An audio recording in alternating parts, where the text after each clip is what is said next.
of your pets. Pet Power. Talk radio with bites. Here, Pet Life Radio, the #1 pet radio network. Let's talk pets.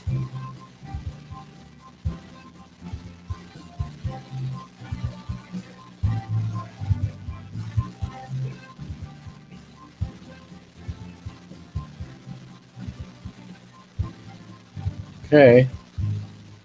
And good morning or good afternoon, whatever the case may be. You are here live with Dr. Jeff Werber, your host for the next 30 minutes here on Pet Life Radio's only live call-in show, Ask the Vets with Dr. Jeff. We're happy to have you with me this morning or this afternoon. But it is a call-in show. That, you know what that means? That means we need to call in. Very easy, 877-385-8882. Just give us a call you can actually, an easy way to do it now is to go online and join in on the conversation. What you do is when you click on the Ask the Vets with Dr. Jeff tab, and then if you just follow down where you can join the conversation, we are going to have a link. It's a Google Hangouts link where you can actually join us live. If you're sitting in front of your laptop and you have a little camera, then that's where you can see us, we can see you. You can even have your pet with you, which makes it so much easier. So if your pet has that funny lump or that funny growth on the skin and you've been dying to ask your veterinarian, but you don't want to spend the bucks, it's free advice. So come join us here live on Pet Life Radio's Ask the Vets with Dr. Jeff. Once again, the phone number, the good old-fashioned way, is 877-385-8882. You can join us now or log in. You can also send me an email. If you're really shy, don't be shy. But if you're really shy, then you can just send me an email to drjeff, that's Dr. Jeff, at Pet Life Radio. It will be sent to me, forwarded, and I will answer your email. If you'd like to talk to me, you can certainly just include your phone number, and I will give you a call. That's what I do. I try to help people with their pets, their pet problems, and if I can help you solve something without having to run to the veterinarian, then I feel I've succeeded. Or if nothing else, I may confirm that you need to go to your vet. So it works both ways. So anyway, the big story of the day, and I of course was not planning on opening with this, but I'm going to put my eyeballs on. I'm going to read this to you. I'm sure any of you that in the horse world have heard that yesterday at Pimlico, in one of the early races, that's before they start the actual main Pimlico race, 2 horses, this is very unusual, 2 horses died.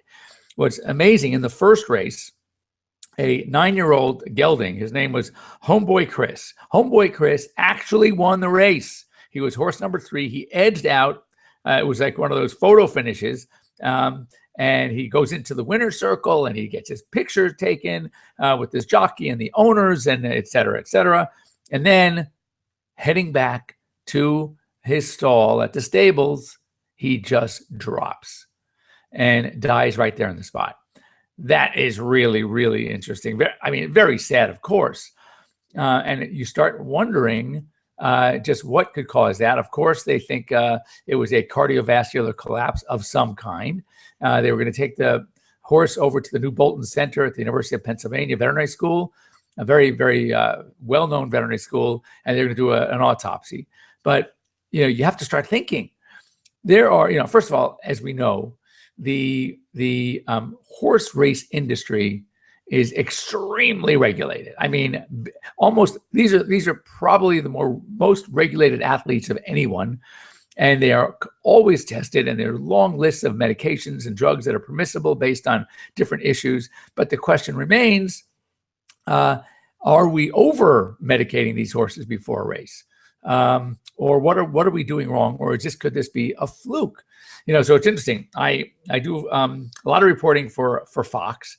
And I actually, we got a call yesterday from Fox and Friends that wanted to do an interview about these 2 deaths.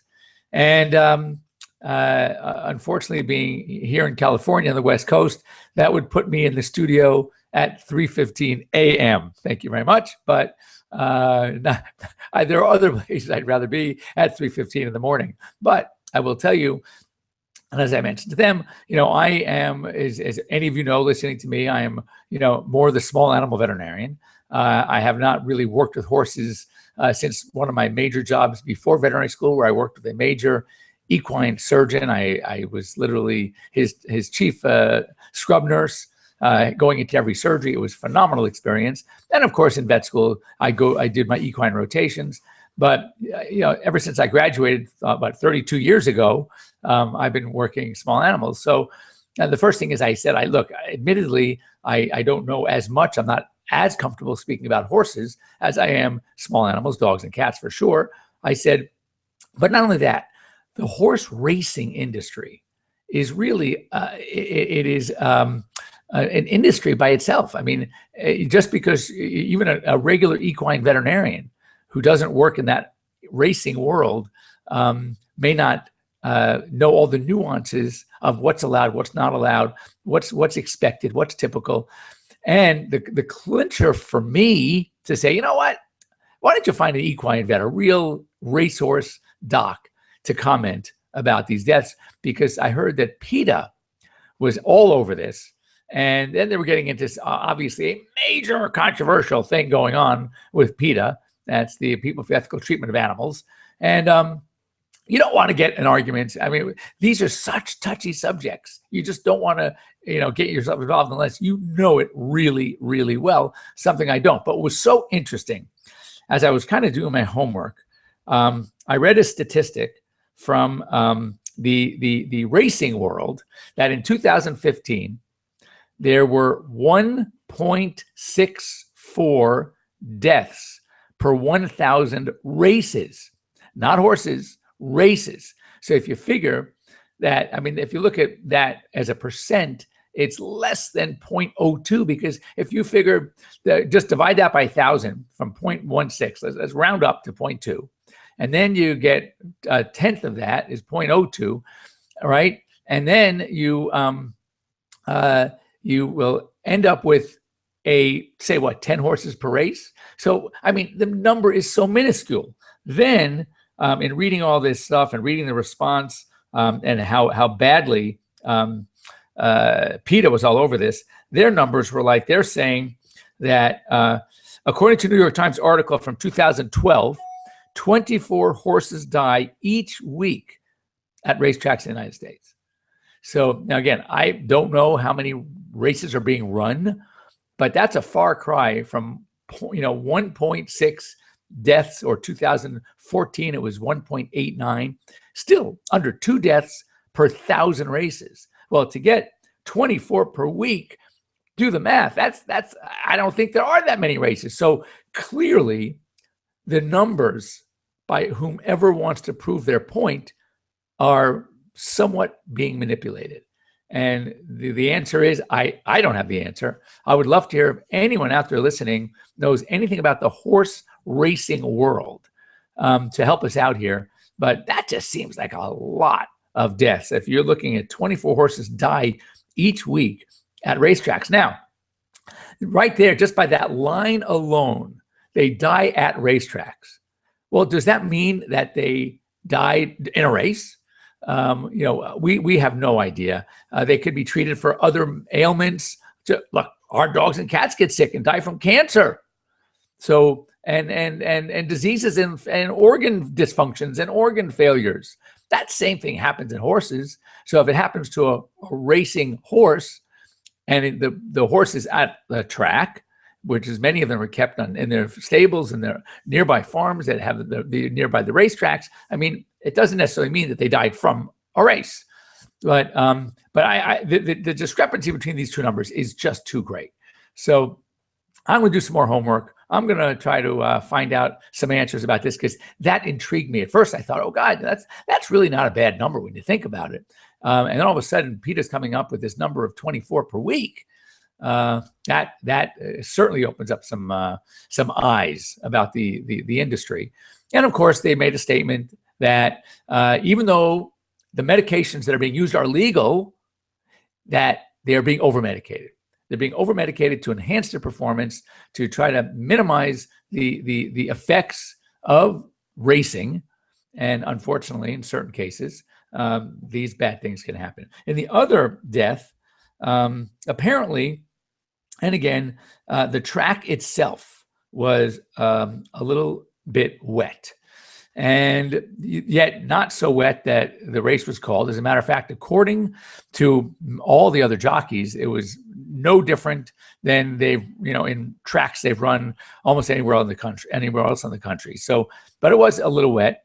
And in the fourth race, a 4-year-old, actually from the same breeders, the same owners as Barbaro. That's the horse that collapsed at the Preakness a few years ago. And this was also a major problem. So, 2 horses at the Preakness, Pimlico Downs in Maryland, both go down. And sadly, one of the horses was from the same trainers and breeders as Barbaro. So, and that horse had to be destroyed right away. It broke its cannon bone in the front leg. And, the problem is with these race horses, and this is what I understand. I mean, a dog, we break a leg, we don't get put to sleep. I mean, let's face it.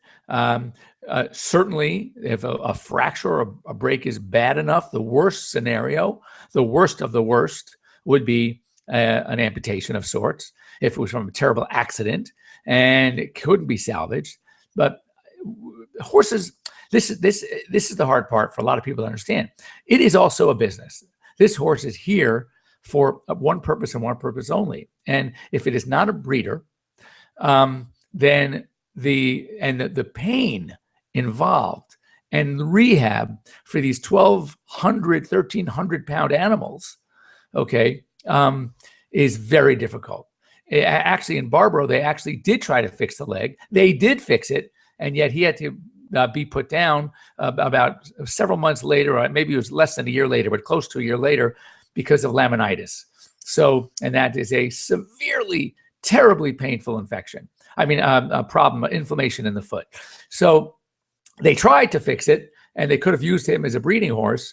These horses rarely can make it back onto the racetrack. It's not like an athlete. The weight that they carry is simply way too much for these legs.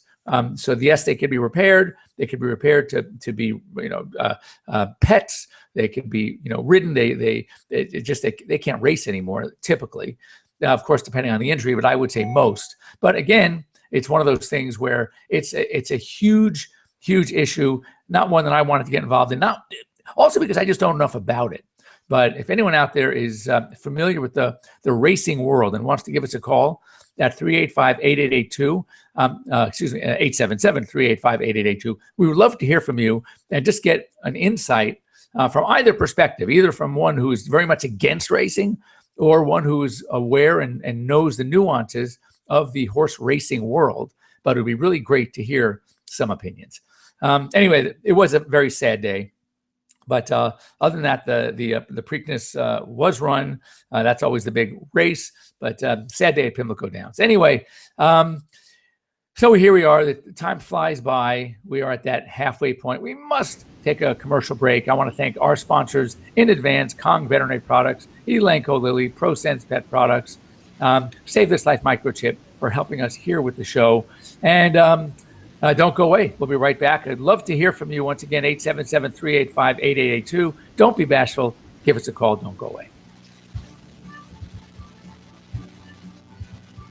We'll be right back, right after these messages. Stay tuned. I'm home. My parents cheered Cowboy. Bringing home a puppy or new dog is exciting, and he's depending on you to keep him in good health. Dogs need special care to keep them healthy as they grow throughout their entire life. Caring for their health is critical in all stages. With ProSense, it's simple and convenient. Give your dog the care it needs with effective and quality products to treat, prevent, and provide essential daily vitamins and minerals. ProSense products are veterinary formulated and recommended to ensure the very best for your pet. Try ProSense today. Your dog will thank you. Pets love life. Love the mat. ProSense. Yuppie Puppy City Kitty provides pet lovers an opportunity to earn up to 50% commission selling our premium pet products. Advocate Gina Brick says, the opportunity to share such a quality product line with other pet lovers is amazing.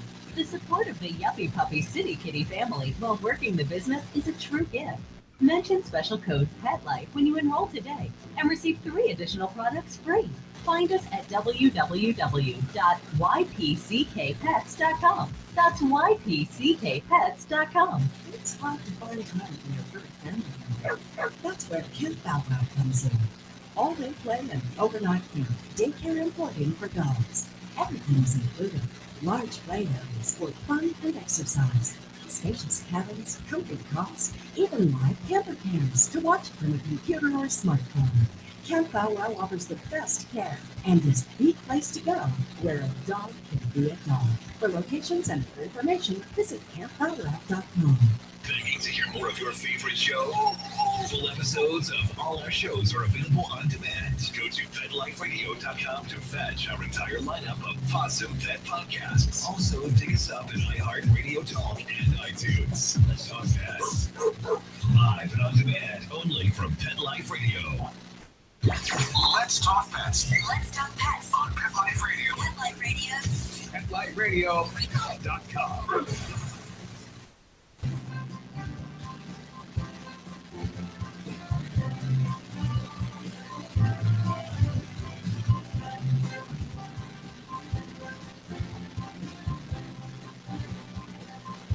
Okay. And welcome back. You're here with Dr. Jeff Werber live. We were just talking about the sadness over at Pimlico Downs at the Preakness yesterday. And by the way, for those of you who even follow racing, the Nyquist who won the Kentucky Derby and was hoping to be another Triple Crown winner didn't make it because Exaggerator beat him out. And so there goes that. It's really tough. Just so you know, the fact that it happens so infrequently to win all 3 of these races. I guess there's less drama now because it would be much more drama if a horse wins both the Derby and the Preakness, right? And then, is going to lose at Belmont. But this way, it's not so terrible. Anyway. Once again, I would really like to hear. Just please give us a call if anybody knows more about this industry. One of the I was just reading a quote from PETA, and what they were saying is that a lot of legal drugs are used regularly to help mask symptoms of underlying disease, so these horses can race, whether it's an injury or disease. So they're using things that are legal, but is it really wise? If a dog, there goes my brain. If a horse has an underlying condition, but you really want him to race, why do you want him to race so badly? Because it's a money game. That's all it is. I mean, it's truly an industry, and it's a business. It's a huge business, and so I'm of course, would they like a world where there was no racing at all? Of course they would. I'm talking the animal rights world out there, But if you're going to let these horses race, if you're going to play this money game, at the very least, let's keep them safe. And if there's an injury, an underlying disease condition, instead of having them race, don't pull them out. And that's, I think, that's their bigger point. So I think they've called for all the records of these horses. And the second one was really just an injury. It probably caught a foot. The sad part is when I don't know if any of you play sports out there, but playing basketball, one of the biggest injuries, you're coming down on after a jump and you land on someone else's foot. Usually it's your defender, and you turn your ankle. All right, it's not the surface's fault. It just, as they say, poop happens. And it's a drag, and a lot of us wear high tops or ankle supports because it happens. It's very common. So when you have all these horses that are running in such close proximity, they're literally shoulder to shoulder, and as they make a turn, you can just see how their bodies lean. So their feet now are sort of are pushed out to the side. It's very possible to step on another horse's foot. And that's how, unfortunately, sadly, these injuries sometimes happen. Unfortunately, it was a bad break, and this poor horse had to be destroyed. anyway, if you get the guts, you get the courage, or if you have the knowledge, give us a call. Some other things, last week we had Hope Adams on from Dog Sport. And one of the things I wanted to do, we were talking about water and exercise and how the importance of this time of year and how important it is to get out there and exercise. And, and I've done, in fact, I'm speaking later on today at some charity event. I think with the I don't know if you ever watched Vanderpump Rules, but with that whole cast and crew, it's being sponsored, hosted by them. And we're going to talk about some health issues and especially this time of year. But one of the things that, people always ask me about obesity, how do I get my pet to lose weight? And as we've talked about many times here on the show, that it is the number one nutritional disease affecting our pets. And sadly, very sadly, a large number, certainly the majority of pets who are overweight belong to owners who are overweight as well. So I think it's important to get out there in both. But there are certain things that we think about springtime. And it's not just the heat issues that we just spoke about last week. It's not just when to exercise during the day, to take plenty of breaks, make sure we have lots of water, never leave your dog in a parked car, all those things we can talk about ad nauseum. But there are some other things that we have to, that sort of come and go with spring that we need to know about. One of the plants and flowers. And we talked about that several weeks ago. Make sure to talk to your veterinarian about certain plants that are very toxic. Things like tulips and daffodils, really the bulbs in the tulips. Lilies, very, very dangerous, will kill a cat.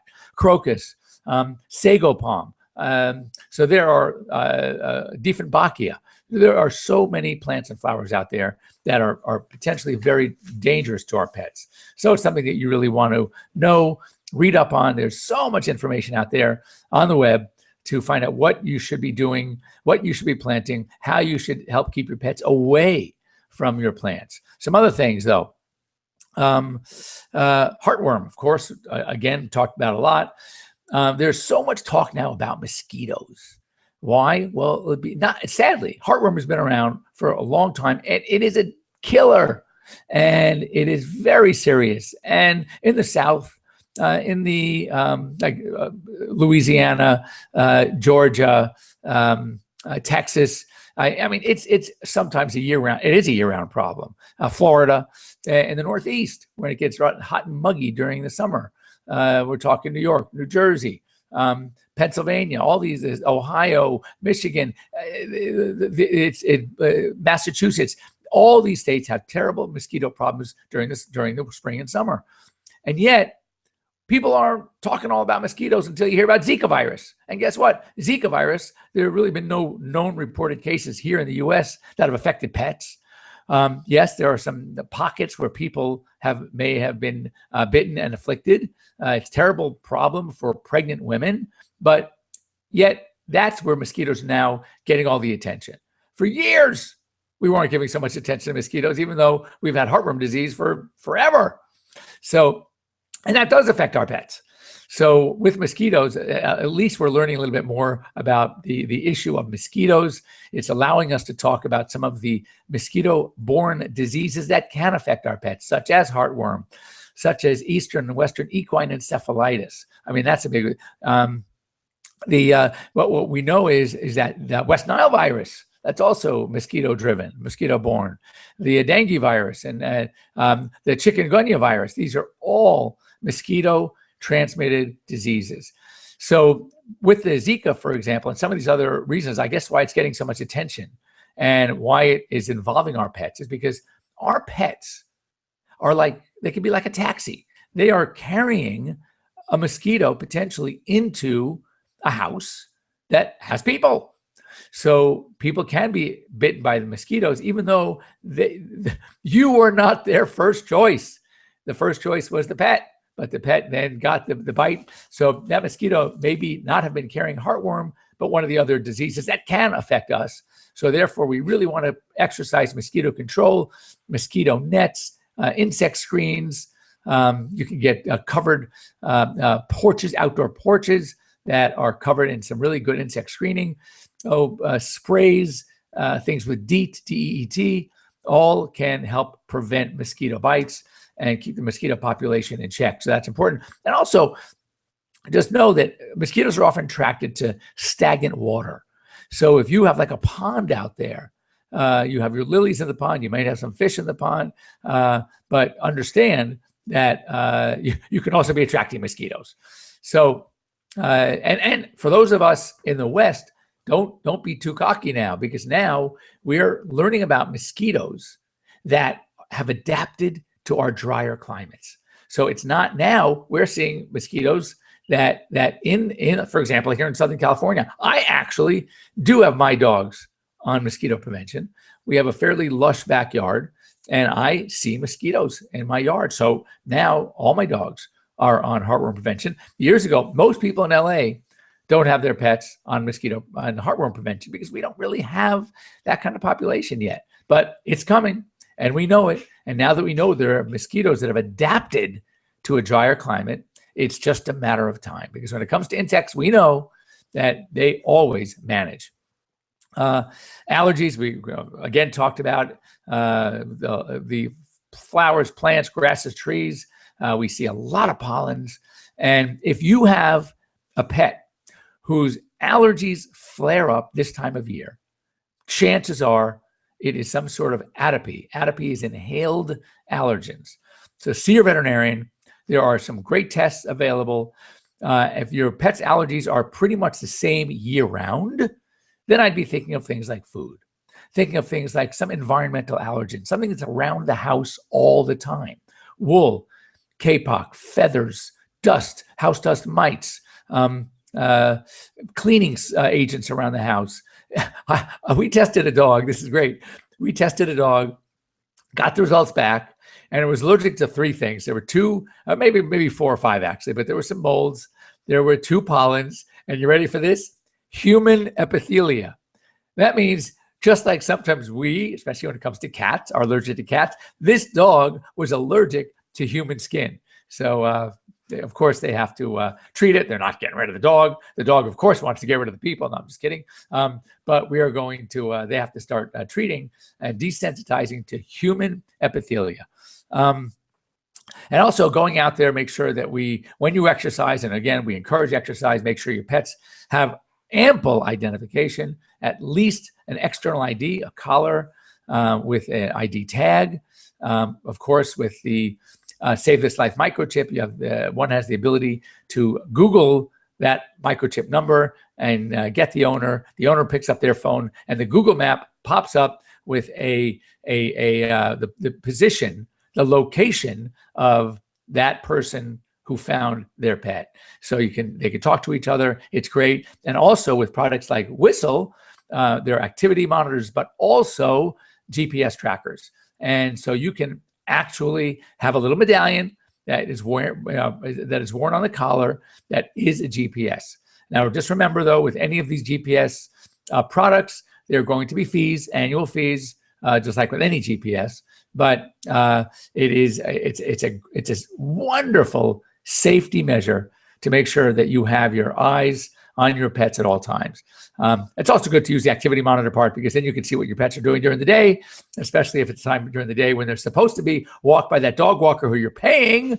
And guess what? You see just a flat line. That dog is lying, taking a nap, and that dog walker is probably sitting on a tree reading a book. All right. Also, spring cleaning. Be very careful with any of the chemicals you use around your house, that they are tucked away safely. You should get child-proof locks, even for your puppies. They're very inquisitive. They know how to open cabinets. Don't kid yourself, or put them very high, or keep them in the garage away from your pet's reach. Some of them are very dangerous. If you have snail problems and you think about putting snail bait out, be really careful again, because snail bait, metaldehyde, is actually kind of tastes like some dog food, and it looks like it's pellets. So these dogs see all these pellets on the grass, and they go, "Oh my God, somebody dropped their dog food. I'm going to eat it." And what they do is they can get metaldehyde toxicity, very serious. If you see your pet all of a sudden salivating, twitching a lot, like very nervous, twitching, reacting to sounds, get him in. There's a good chance he may have eaten some metaldehyde. If you get it early, it is definitely treatable. We can make him vomit, and we can start treating, supportive care, and they can do very well. Flea and tick prevention, of course, is a problem. that's a no-brainer. There's some wonderful products out there.